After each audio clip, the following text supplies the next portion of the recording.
you should plan to spend $1,000 per month while hiking the AT, or plan to spend 50 cents per mile. But also, prices in the north are going to be much higher than prices in the south. There's so many rules of thumb and advice out there, but how many people have actually tested it versus their actual costs on the trail? Before my AT experience, it seemed like most articles and videos I found were mostly saying it varies and it depends on how much you need and how much you can spend to boost morale, which is very true, but I also think it would be interesting to see an example of how much a hiker spent so that you can think, do I need to spend more? Am I going to spend less on what areas of the budget? In this video, I'll be completely transparent about how much I actually spent, how it all adds up, and testing it compared to common rules of thumb. That way you can plan your own budget in a more informed way.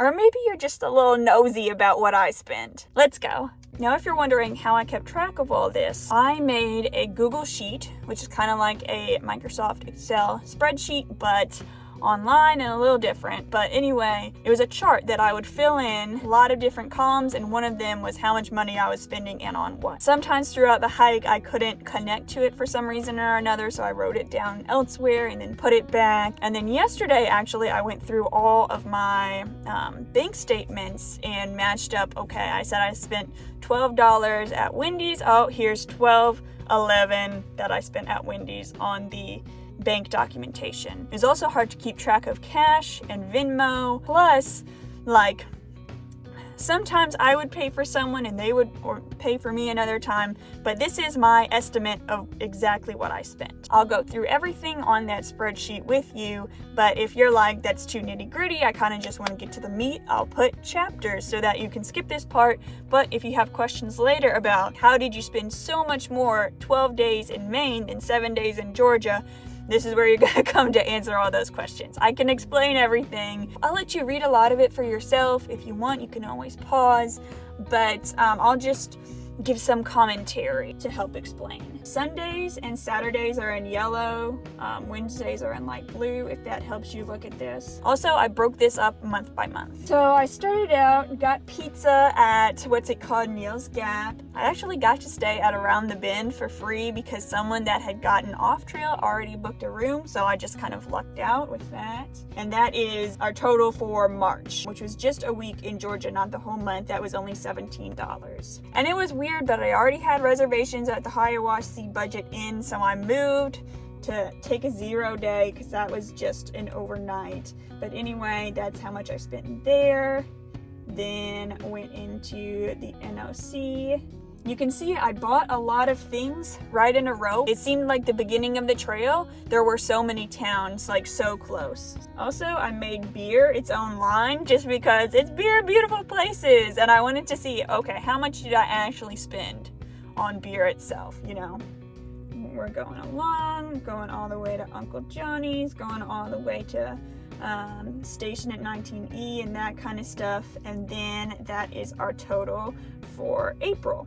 Now, what I find most surprising about this is I spent by far the most on hotels, hostels. I don't think there was any paid for campsites at that part of the trail, but that's what I mean by stays. I spent exorbitantly much, and I guess that was just because I would go into town on one day and then have a 0 day the next day. So I was paying for 2 overnights, where what I could have done is just camped like 3 miles outside of town, got there early, and felt like I had the whole day to myself while only paying for 1 night. So, tip to future hikers. Another interesting thing about this is that the food from where I was staying and the food at the restaurant almost are the same thing in this month. Why I made those 2 separate categories was just I wanted to show a lot of times, like, a hostel will be like, hey, you can have breakfast with us for $12. It is very convenient.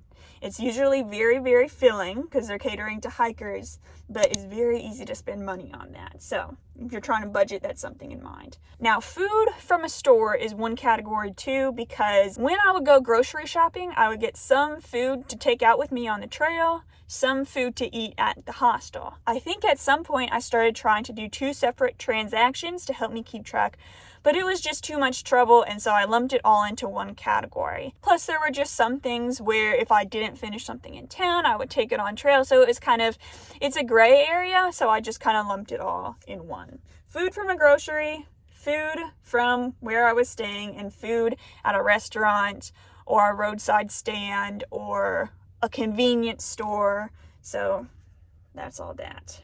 $10 to stay at Kinkora Hostel for 2 days, one of my favorite hostels. And then the next day we were in Damascus, and that is the beginning of Virginia, by the way. So you know where we are geographically, so you can see where everything is. This is the one time I included a non-beer in the beer category, because I bought a cocktail at the distillery in town. Beer was the closest category. It's not exact, but you know. Here's something interesting too. On this day, I remember it was right after Partnership Shelter, where you can get pizzas delivered there. There was a free shuttle into town, so we went out to eat at a cafe, got our groceries, and then went back to the trail, kept on hiking through the day.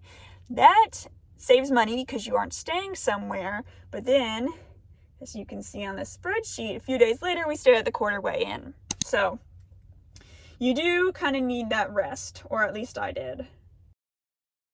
And this is where Trail Days starts. That was, of course, a little expensive, but it wasn't as expensive as I was expecting. There was so much free food there that just the shuttle there was mainly the most expensive thing.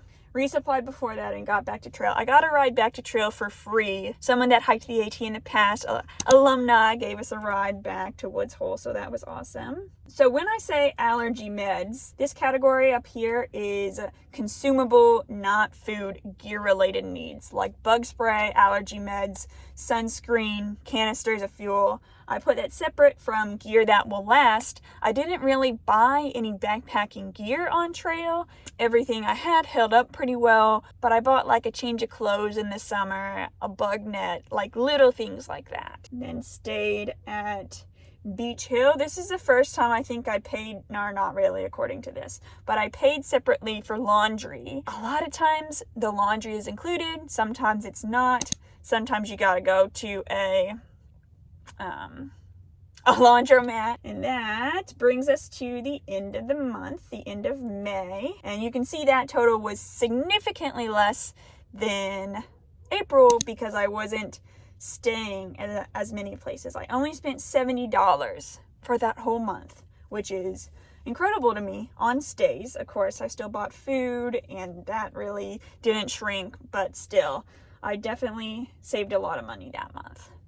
Going into June, I Venmo'd the owner of Beach Hill Hostel to mail me back my retainers that I left there. And here is where I burned my leg. I spilt boiling water on myself while I was at Stanimals. And the people there, especially Double Time and Hopper, I think, were like the nicest people in the world because of it. They were like, don't worry about your stay. I got like a frozen pizza from them and they were like, don't worry about that either. So thank goodness for their kindness. At the same time, I want to tell you all, like, I don't mean to be on here being like, y'all just burn your leg. Stanimals will give you everything for free. It's a little, life hack. Don't burn your leg on purpose. And here's where we went aqua blazing. So fun. I bought some groceries from us, but the 3 other people paid me almost $28 back, so it all evened out. We stayed at a hostel, paid back my friend for more aqua blazing stuff, and that included canoe rental. Bought new earphones that I would eventually lose. Oh wait, no, I still have those. This is the time where I was hiking through the roller coaster in Virginia, and there was a restaurant where you could stop to get lunch, and I was like, oh my gosh, awesome. But $33 was my total. I'm guessing that was this much for the burger, this much for the beer. I regret going to that place because it was so expensive. It was called Horseshoe Bend. Then I got to Harper's Ferry. Very cool. $7 for the half-gallon challenge. So if you are trying to do that, gotta budget those $7 in somewhere. Also, I forgot to say before, but I spent like $200 to stay at the Fontana Lodge, which is the hotel, not the Fontana Hilton, which is a shelter, but the actual hotel there was like $100 per night. And back then, I didn't really have many friends on the trail, which sounds sad, but like that's the way you start out most of the time. Anyway, I didn't have anyone to split a room with me, but then like this time, well, the hotel was $60, so that's significantly less, but it was Pac-Man, Smoke Master, me, so only $20. And then this is starting to be Pennsylvania, where there was more churches with like basements and stuff that you could stay in. There were two of those, one in Duncannon and one in Water Crossings, Water Springs, Delaware Water Gap. Delaware Water Gap one, I don't think there were any signs that I saw anyway about making a donation. The Duncannon one was like, hey, please Venmo us. We'd like to keep this service available for you, keep the lights on. So I did. There are hostels that are by donation, and I really encourage you to give what you can to that because, you know, got to keep the service available for the hikers behind you. Okay, and that brings us to the end of June. The biggest thing I spent money on was food in the stores. In general, not a very heavy spending month. So then we get into July, 4th of July, I had to get Wi-Fi at a Dunkin' Donuts so I could upload a video. Oh yeah, at one shelter, I was like, you know what I want? Biscuits and gravy. Does anyone here know how to make biscuits and gravy? Smoke Master does. So I say, okay, well, when we go into town, if I get the stuff, will you make it for all of us? And I thought about doing that like shared grocery thing I did during Aqua Blazing, but then I was like, well, it was my idea to do this. No one really agreed to it, so it'll just be a treat on me. Luckily, the group of people I was with, it was give and take. Like, I got this, you get me back sometime in the future, and that was awesome. This is the beginning. I guess it's not officially the beginning, but there were still, throughout the trail, there's places where you can like walk a little bit off trail and get food in a restaurant. And that was definitely this burger at a ski resort in Pennsylvania. It was not what I wanted to pay for a lunch, but I was so beaten down that day that just sitting around a table with my friends, being in the air conditioning, it was pretty worth it. Chocolate milk for the crew. And someone said, hey Ranger, will you give me some chocolate milk? And I was like, sure, from where? And they were like, a store, you know, just kind of joking with me. And then I was like, okay, anyone else want some chocolate milk? And so I got 4 of us chocolate milks. Going through this spreadsheet yesterday, it was a lot of work, but it also brought back so many memories like that. I don't know how I spent, oh, that was beer for the whole crew again. So didn't spend $30 of beer for myself in one sitting. Thank you. Here is the official start of deli blazing, which is mostly in like New Jersey and New York. And when I was adding this up, I was like, I wonder if that's going to affect my food at restaurants total. And we shall see. Here's where I went into New York City. A family member used points for the New York hotel stay. So that was amazing. Imagine staying in like the biggest city in this country for free.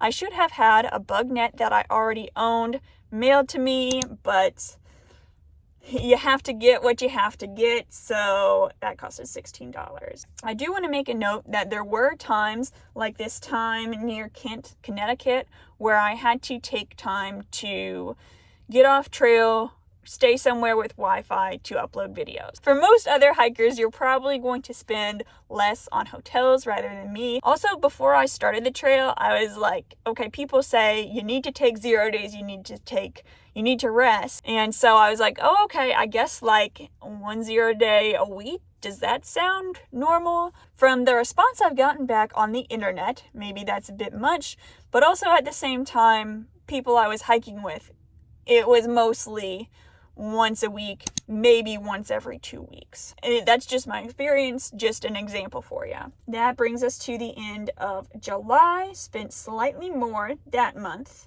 And let's go back and look at food from a restaurant. Yep, that is definitely more.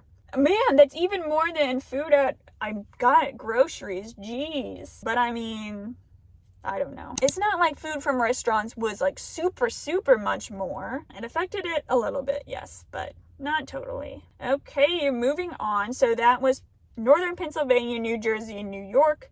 So now I think I'm getting out of New York, going into Connecticut. It was my birthday and I was at a grocery store.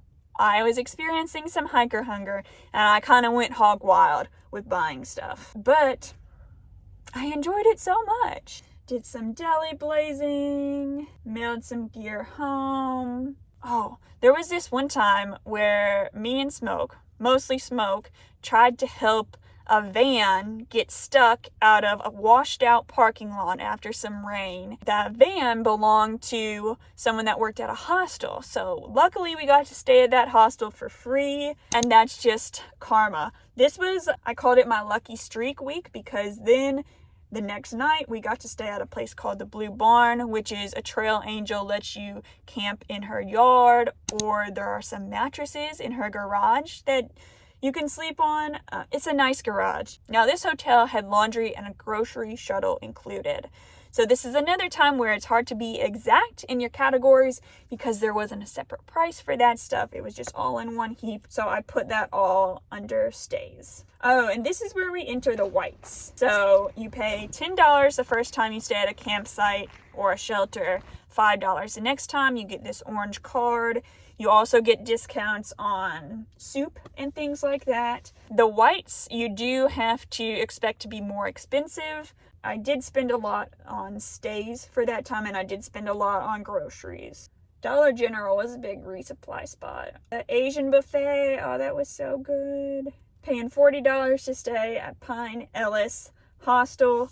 This was the time where it was a room with 2 bunk beds, and then you climbed up a ladder, and it was like a board sitting on top of the rafters with a mattress on top of it. So when I read this, I was like, I paid $40 for that. But yeah, no, I was really cold and really wanting to get somewhere dry. So I guess I can't blame myself too much. Another thing to mention is that when you are tired and cold and aching, it's much easier to spend money. I don't know how disciplined you are. I don't know how much of a toll the trail will take on you. If you're sitting here being like, I don't need this stuff, it might turn out to be different when you're in the moment. And then spent 2 nights at Maine Roadhouse when there was Hurricane Lee moving in. For a lot of reasons, it would take too long to explain. We decided to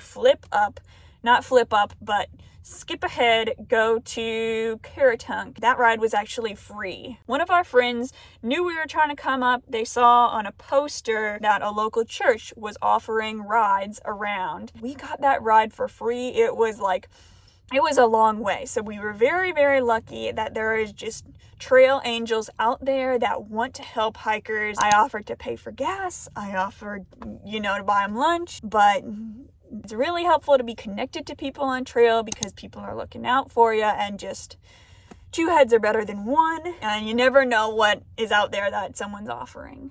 I bought a tripod to help with videos. I don't think many people would probably buy that on trail. Oh, so Monson, Maine was one of the most expensive towns. The hostel there, Shaw's, had their own store, but the prices were also very expensive. If there was one place that I would like food to be mailed to me, it was this place, because it was just very slim pickings in this small town. Had to get a new water filter because I lost mine in a creek and I almost died. So you can see, I have all these, little separate charges for when I bought groceries multiple times. We were going into the 100-mile wilderness, so I was like, I'll probably be okay with just a little bit here and there. I don't want to spend too much. So I would change my mind, no, I actually want some more. No, I actually want some more. I was also really busy that day, and just everything was happening at once. So that was kind of a mistake on my part. But we paid the $20 from Shaw's for the food drop service. The people that I was around on trail, most people got through in 7 or 8 days. That being said, there is a sign before there that says, be prepared to have 10 days of food on you. I don't know of anyone that took 10 days, but I'm sure it's possible. What I'm trying to say is that I have been out 7 or 8 days and carried all my food with me, so I don't think I really needed to do this, but I kind of got talked into it. thinking it would be more convenient to not carry all that weight and be well fed the whole time, but I was still hungry. I still wished I would have packed more, which is a mistake on me, of course. Accidents happen. When they dropped off our food drop, they had some food with them that they were selling at a higher price, I think. I wanted to mention that a lot of businesses on trail want to help hikers. That's who they serve. But at the end of the day, they're also businesses. I kind of had it in my mind that, like, I was kind of spoiled by Trail Magic, I think. And just, I had it in my mind that, like, oh, people are looking out for me. I think it's easy to kind of, like I said, get spoiled by trail angels and just not be prepared for that. But that's why I'm telling you now, so you can be prepared. Got to A-Ball Bridge, summited Katahdin and wanted to celebrate, and that was the end of September. As you can see, not a lot of groceries, not a lot of food in general. Maybe that's because of that whole 100-mile wilderness. I guess in New Hampshire and Maine, there just wasn't a lot of places to go into town. And so I spent less money because of that. Although I did spend a lot on stays. I stayed at Shaw's 3 nights, I think. So that's why it adds up. But anyway, the total for September, about $700. This is where it gets expensive because me and my boyfriend were still going back to finish the section that we skipped. But we had to wait around a while for a ride. Staying at a hostel, paying for groceries and stuff to eat at the hostel, that's going to take up more money. So it gets really expensive here. As you can see, had to go out to Olive Garden though. That was amazing. Paid my friend back for bus tickets. That whole journey from Millinocket back down to near Rangeley, we just had to pay for bus tickets. And then our friend Pac-Man, who was like from New England, kind of helped us out a whole lot. On one hand, I'm like, we did spend a lot of money waiting around, but we also needed the rest. And then went back to Main Roadhouse, almost at the end of the trail. And then we officially finished what we were planning to hike of the trail. And that was only 12 days. And it costed $381. I also kept track of my costs celebrating and going back to Louisville, Kentucky, where I'm from, which was expensive, of course. That's not like my hiking cost, but I just wanted to show you. I got to the trail for probably just like however much a tank of gas costs, because my dad and I drove down. I might have bought gas as a way to pay him back. We got to stay with my aunt, so we didn't have to pay for lodging. It was kind of a father-daughter trip before the big trail. So I was very, very lucky that it didn't cost a whole lot to get down there.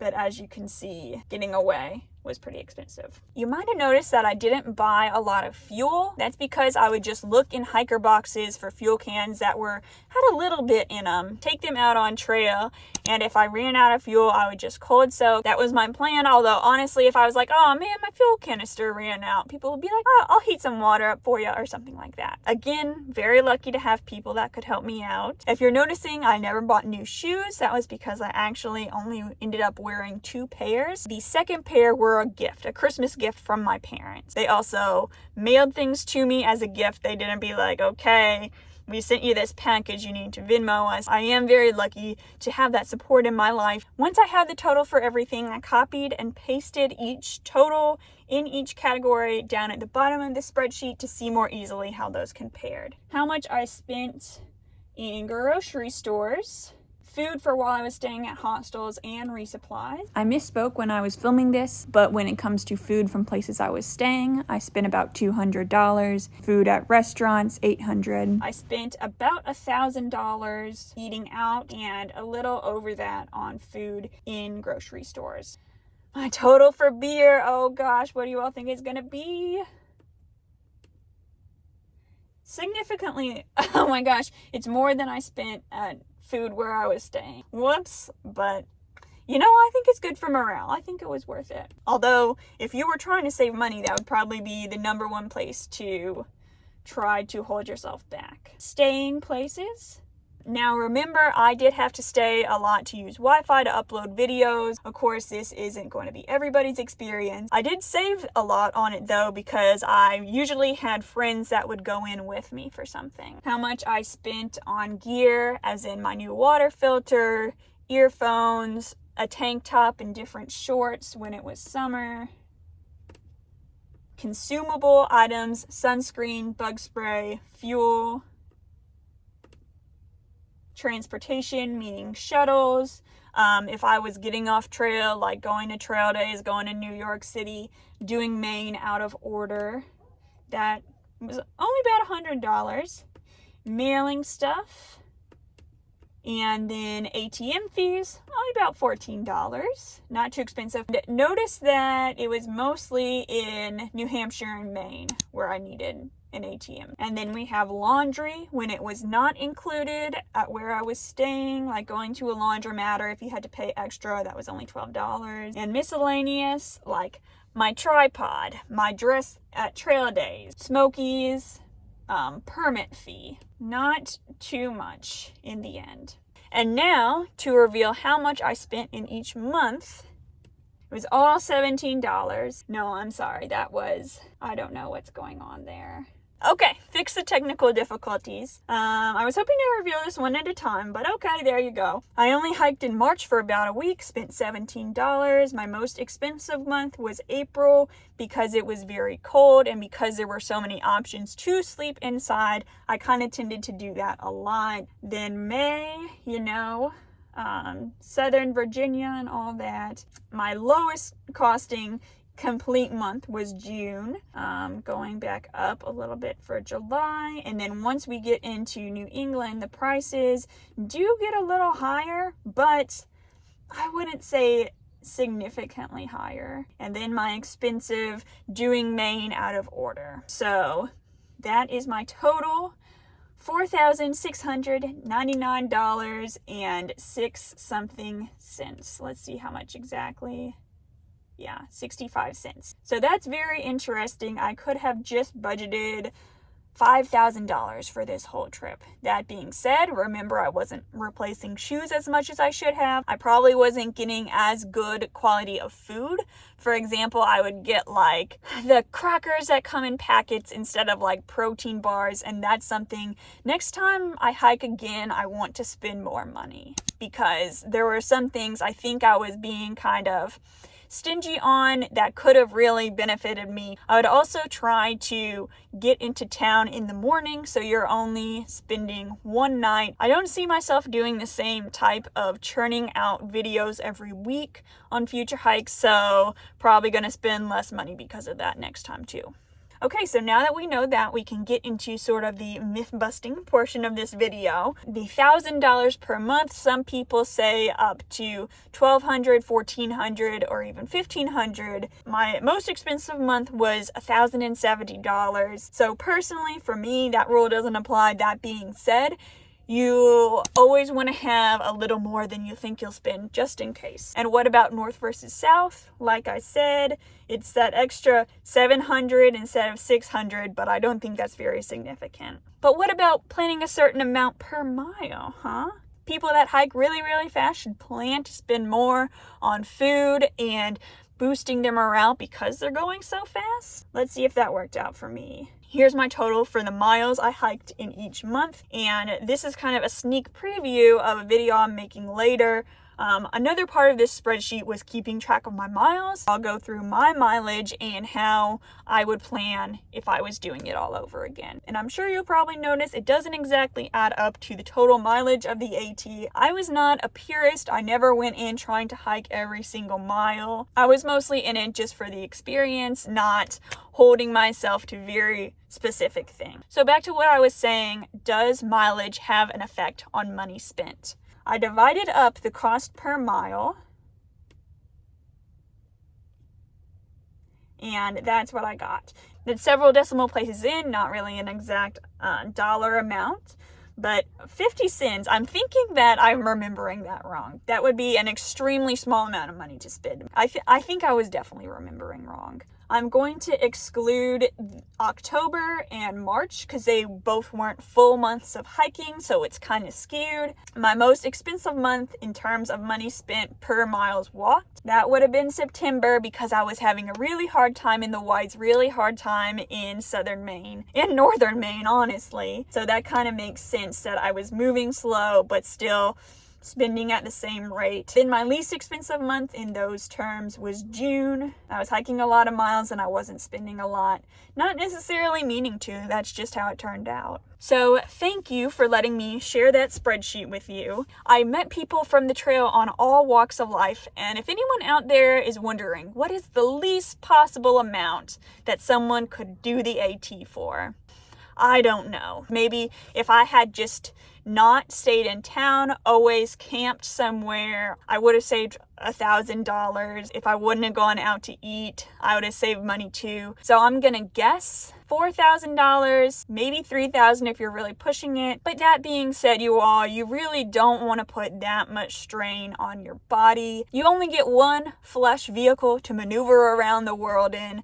Please take care of yourself. But if anyone out there has experience with a very minimal budget, please let me know. I'm curious. Now, the highest possible cost on the flip side, that is exponential because there are slack packing services. I don't think I ever paid to slack pack. Sometimes there would be some circumstance where someone would offer to do it for me, Trail Magic or something like that, but you can pay for slack packing. I know it helps a lot if you're injured or something. Costs of platinum blazing, who knows? You could spend like $10,000 on it, maybe more, maybe like $15,000. And to reiterate, at the end of the day, it really all is circumstantial. What trail angels do you run into? How much do you need? Do you injure yourself and you have to do some medical costs? It's all circumstantial. It's really just a guess at the end of the day. But now that I've shared my tips, shared my example of how much I spent, I hope now your guess can be a little bit more educated. Thank you for watching. Hope to see you next time.